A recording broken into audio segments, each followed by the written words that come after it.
Bonjour esprit curieux, bienvenue dans ce nouveau voyage intellectuel.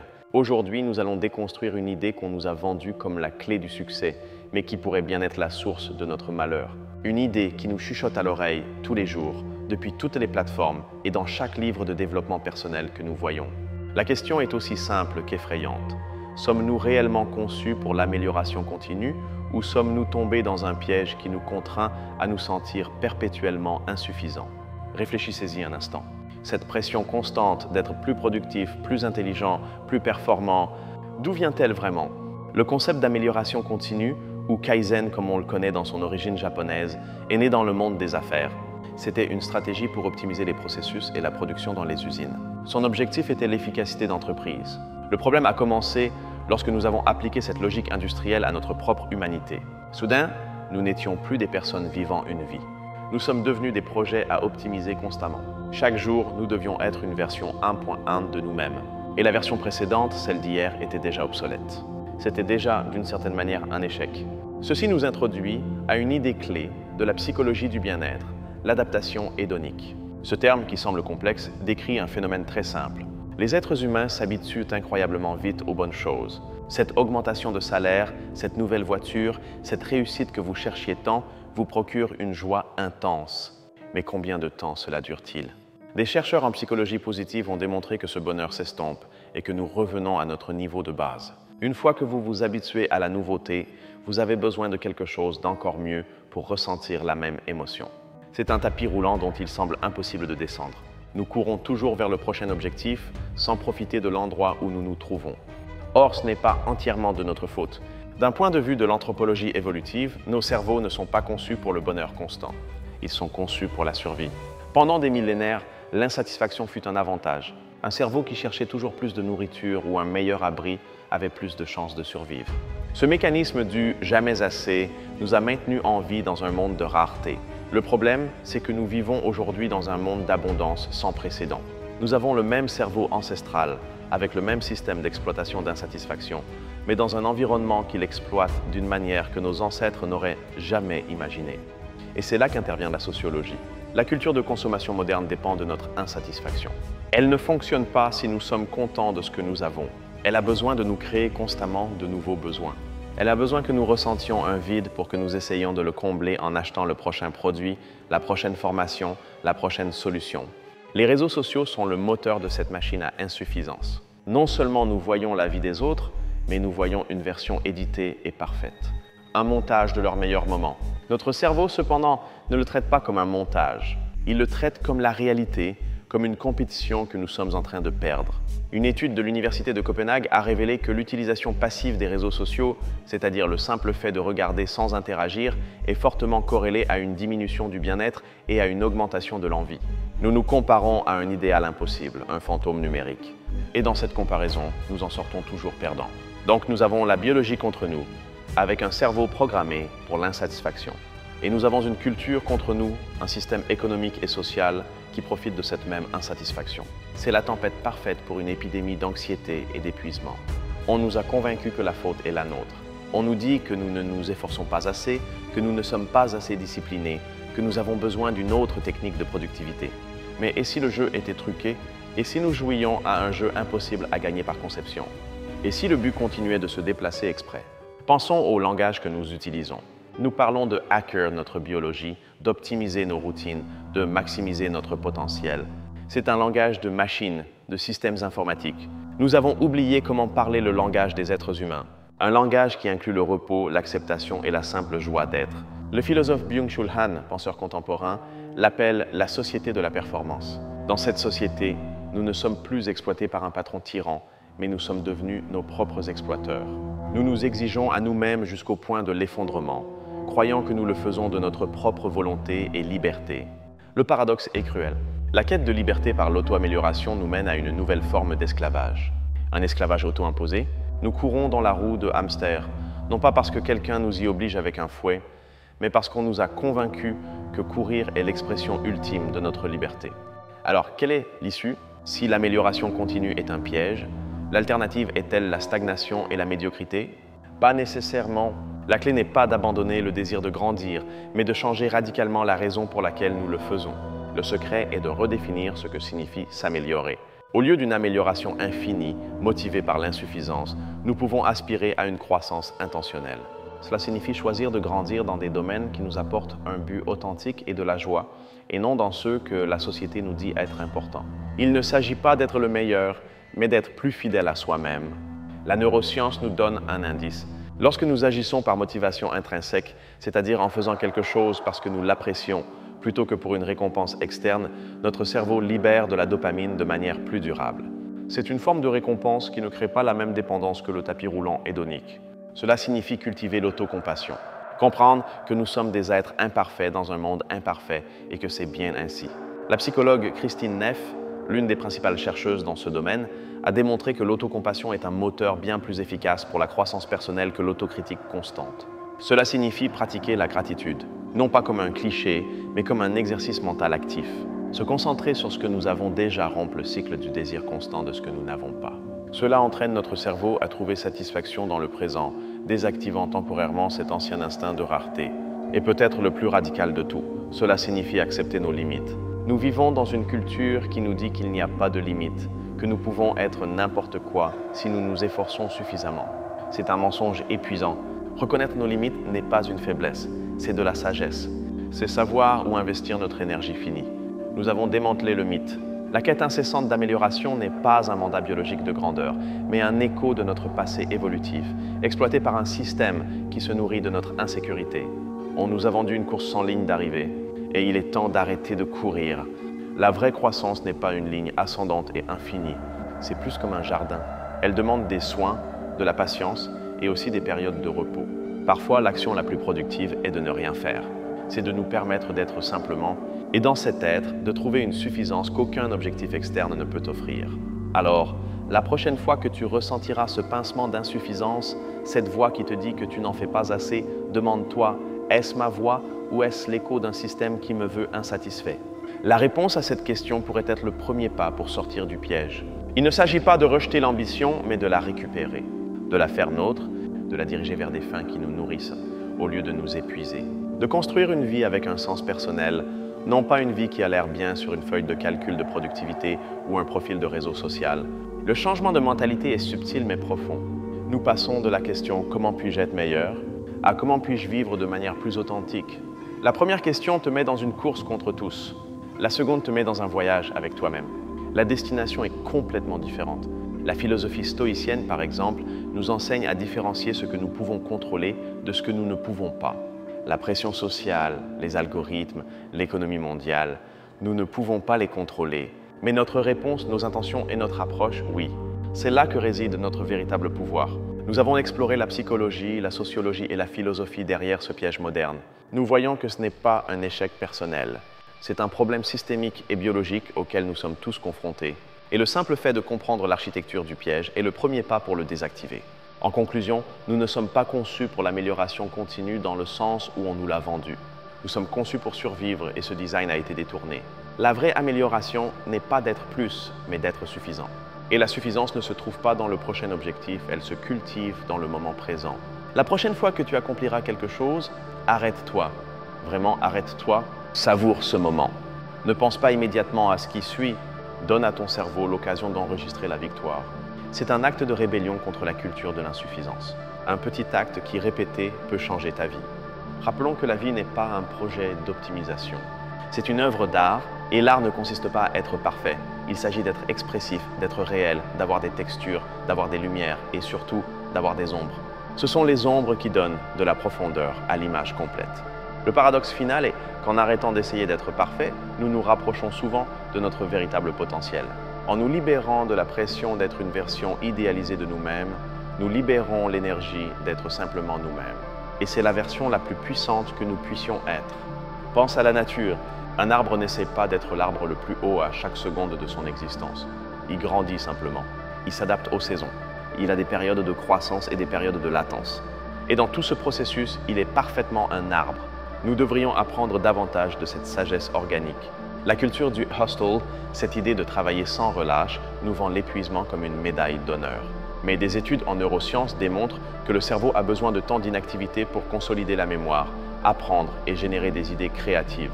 Le repos n'est pas l'ennemi de la productivité, c'est son partenaire indispensable. Ainsi, nous avons vu que le piège a 3 composantes. Notre biologie préhistorique, un système socio-économique qui profite de notre insécurité et l'internalisation de cette pression, nous transformant en nos propres contremaîtres.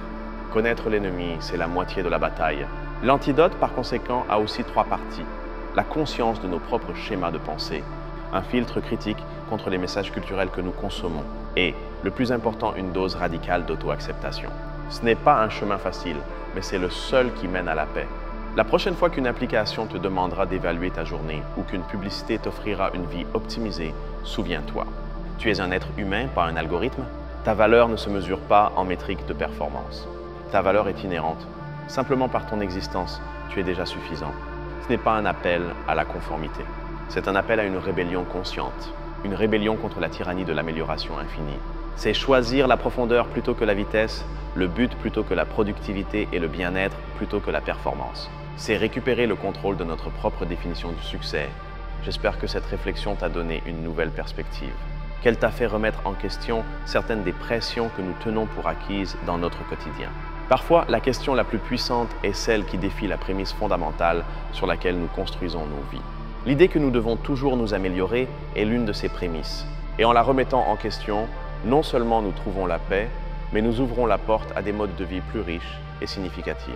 Des formes qui ne se basent pas sur l'anxiété de ce qui nous manque, mais sur la gratitude pour ce que nous sommes et avons déjà. Nous avons vu comment les structures de pouvoir du marketing aux réseaux sociaux profitent directement de cet état d'insatisfaction perpétuelle. Reconnaître cela nous permet de voir la publicité et les profils parfaits non pas comme un miroir de nos échecs, mais comme une stratégie conçue pour nous manipuler. Cette conscience est comme développer une immunité. Tu commences à voir les messages de « sois meilleur pour ce qu'ils sont ». Ce ne sont pas des conseils bien intentionnés. Ils font partie d'un mécanisme qui a besoin que tu te sentes incomplet pour pouvoir te vendre le remède.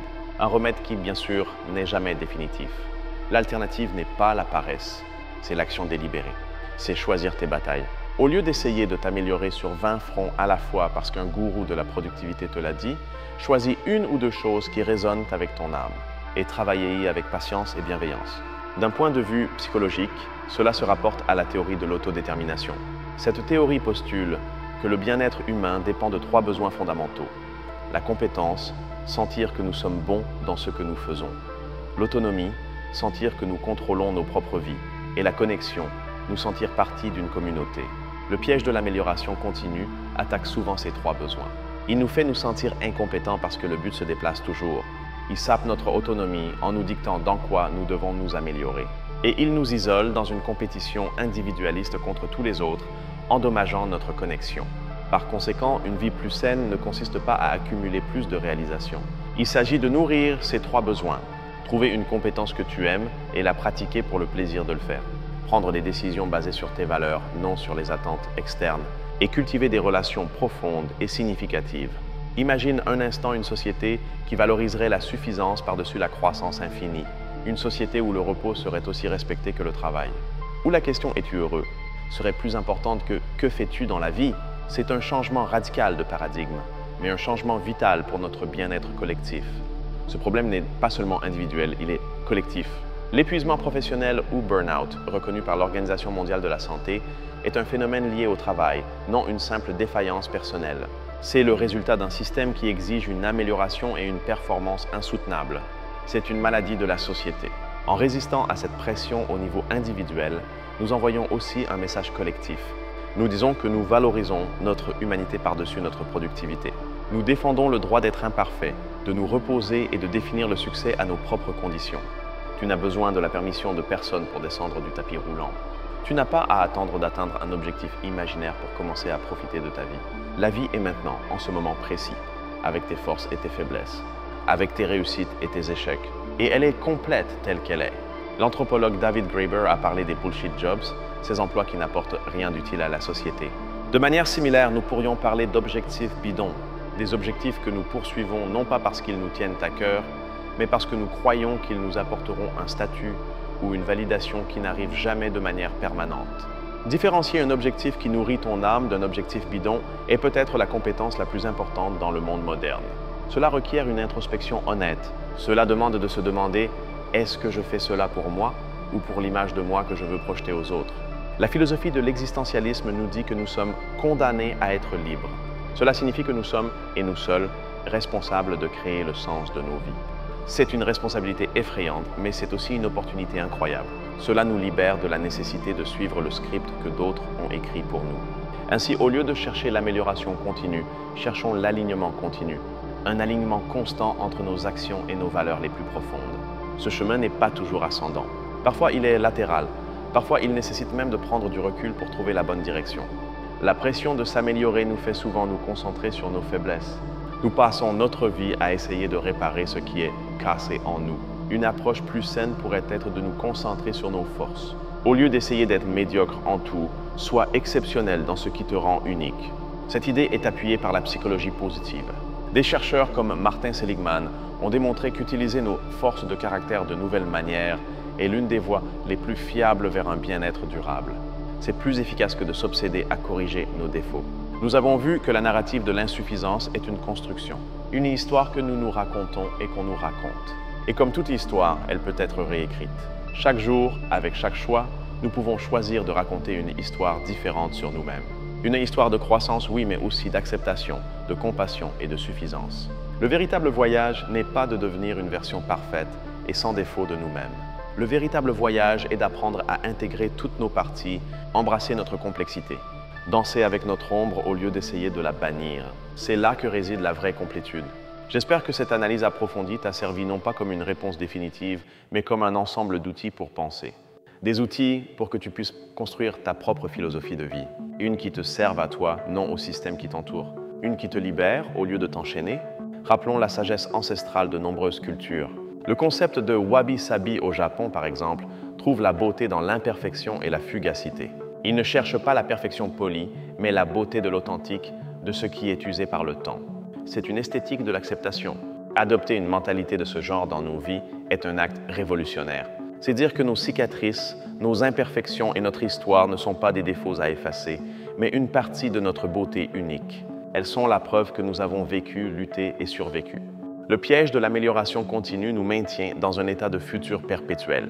Nous vivons toujours pour la personne que nous serons demain, la semaine prochaine, l'année prochaine, et nous perdons la seule chose que nous avons vraiment, le maintenant. Le présent devient un simple moyen pour une fin qui n'arrive jamais. Désactiver le piège, c'est apprendre à habiter le présent. La pratique de la pleine conscience ou mindfulness, qui a ses racines dans des traditions anciennes, est précisément cela. Un entraînement pour ancrer notre conscience dans l'ici et le maintenant, sans jugement. C'est observer nos pensées d'insuffisance, sans nous laisser entraîner par elles. Il ne s'agit pas d'éliminer l'ambition. Une vie sans objectif peut sembler vide. La clé est la qualité de ces objectifs. Sont-ce des objectifs imposés de l'extérieur, conçus pour gagner du statut et de l'approbation? Ou sont-ce des objectifs qui surgissent de l'intérieur, de notre curiosité, de notre passion, de notre désir de contribuer? Le sociologue Zygmunt Bauman a parlé de la modernité liquide, une ère où tout est temporaire, changeant et incertain. Dans ce contexte, s'accrocher à un plan d'amélioration rigide et à long terme est une recette pour la frustration. L'adaptabilité et la résilience sont bien plus précieuses que l'optimisation. Ainsi, au lieu d'un plan de 5 ans pour s'améliorer, nous avons peut-être besoin d'une boussole interne, un ensemble de valeurs qui nous guident à travers l'incertitude. La boussole ne te dit pas ce qu'il y a à destination, mais elle t'assure que tu te déplaces dans la bonne direction, dans ta direction. Nous avons vu que l'insuffisance est une affaire rentable. De l'industrie de la beauté à celle du développement personnel, de nombreux empires se construisent sur la prémisse que tu n'es pas suffisant tel que tu es. Être conscient de cela nous transforme en consommateurs plus critiques et en êtres humains plus libres. Le vrai hack de la vie, s'il en existe un, n'est pas une nouvelle technique de productivité. C'est l'acte ancien et radical de l'auto-acceptation. C'est se regarder dans le miroir avec toutes nos imperfections et dire suffisant, non pas avec résignation, mais avec un sentiment profond et puissant de paix. Ce chemin demande du courage. Il est plus facile de suivre le courant, de poursuivre les objectifs que tous les autres poursuivent. Sortir du chemin et définir sa propre direction est un acte de bravoure. Cela implique d'affronter l'incertitude et le jugement des autres. Mais la récompense est l'authenticité. Pour résumer notre voyage, nous avons identifié un piège mental et culturel. Nous avons exploré ses racines dans notre biologie et notre sociologie. Et nous avons tracé une carte d'évasion, une carte qui ne mène pas à la perfection mais à la complétude. Non à l'optimisation mais à l'authenticité. La prochaine fois que tu te sentiras submergé par la pression d'être plus, souviens-toi de ceci. Tu es le résultat de près de 14 milliards d'années d'évolution cosmique. Tu es un univers d'atomes avec la capacité de réfléchir sur lui-même. Cela en soi est un miracle. Tu es déjà infiniment complexe et précieux. L'objectif n'est pas d'ajouter plus de couches de réalisation à ton être. C'est d'enlever les couches d'attente et de pression qui ne sont pas les tiennes pour que ton vrai toi puisse briller. La croissance réelle n'est pas une addition, c'est une soustraction. C'est revenir à l'essentiel. C'est te souvenir de qui tu étais avant que le monde ne te dise qui tu devais être. C'est la libération définitive.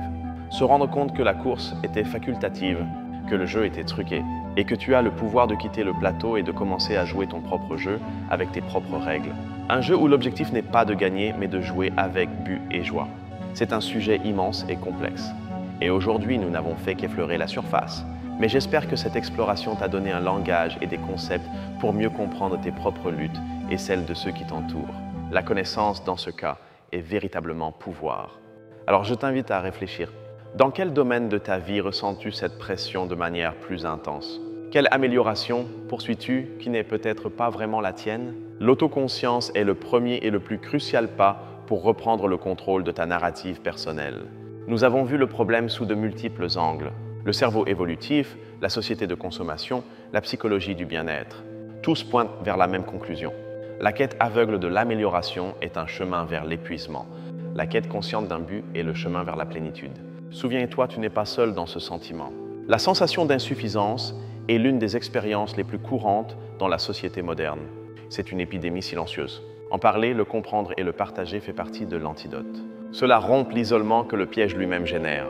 La plus grande bataille de notre génération pourrait ne pas être externe. Elle pourrait être celle-ci, la bataille pour notre attention, pour notre paix intérieure, pour le droit d'être simplement humain dans un monde qui veut de plus en plus nous transformer en machines efficaces.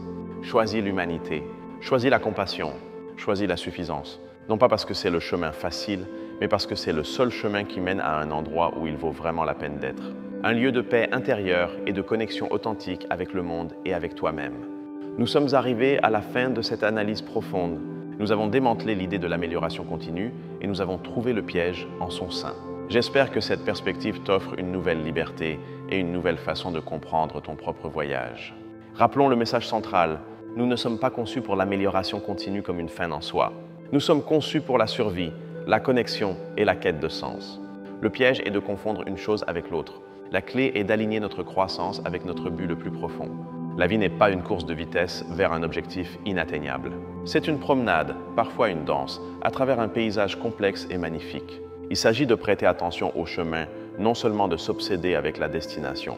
Il est temps de changer de rythme. J'espère que ces idées résonnent avec toi. Qu'elles te servent à naviguer un monde complexe qui nous demande constamment plus. Rappelle-toi que ta valeur n'est pas dans ce que tu accomplis, mais dans ce que tu es. Et ce que tu es, ici et maintenant, est déjà plus que suffisant. La vraie rébellion est la paix intérieure. Dans une société qui profite de ton anxiété, trouver le calme est un acte politique. C'est revendiquer ton esprit et ton bien-être comme un territoire souverain qui n'est pas à vendre. Et c'est une victoire qui vaut la peine d'être poursuivie. La conclusion est claire. La question initiale était une fausse dichotomie. Nous ne sommes conçus ni pour l'amélioration continue, ni pour l'insuffisance. Nous sommes conçus pour la vie. Et la vie est croissance, oui, mais c'est aussi le repos, la joie, la douleur et l'acceptation. C'est tout le spectre. Nous sommes arrivés à la fin de notre voyage d'aujourd'hui. Ce fut un plaisir d'explorer ces idées si profondes avec vous tous. J'espère que vous avez trouvé autant de valeur dans cette discussion que moi en la préparant. Merci de m'avoir accompagné. Merci beaucoup pour ton temps et ton attention. C'est la ressource la plus précieuse que nous ayons et j'apprécie énormément que tu aies décidé de partager une partie du tien avec moi. Cela me touche énormément. Maintenant, j'aimerais beaucoup entendre ta perspective. Te sens-tu piégé sur ce tapis roulant? Comment gères-tu cette pression? Partage ta théorie et tes expériences dans les commentaires. Lisons et apprenons ensemble. Ton histoire compte. Si ce contenu t'a apporté de la valeur et que tu veux continuer à explorer les grandes questions de la vie sous l'angle de la sociologie, de la philosophie et de la psychologie, n'oublie pas de t'abonner et d'activer la cloche. À la prochaine, esprit curieux!